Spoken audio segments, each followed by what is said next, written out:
И Мани сега в момента я закачат да мине през въжения мост. Тръгва бавно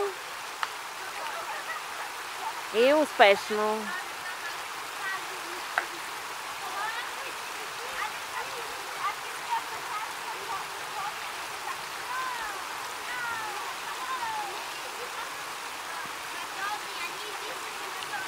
Мани, как е?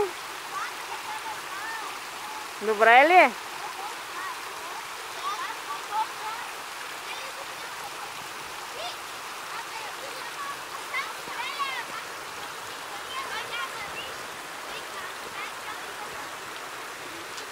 Ти за първи път ли така се качиш? Браво, Мани! Дай 5 точки! Супер! Браво! Цялата малко насам.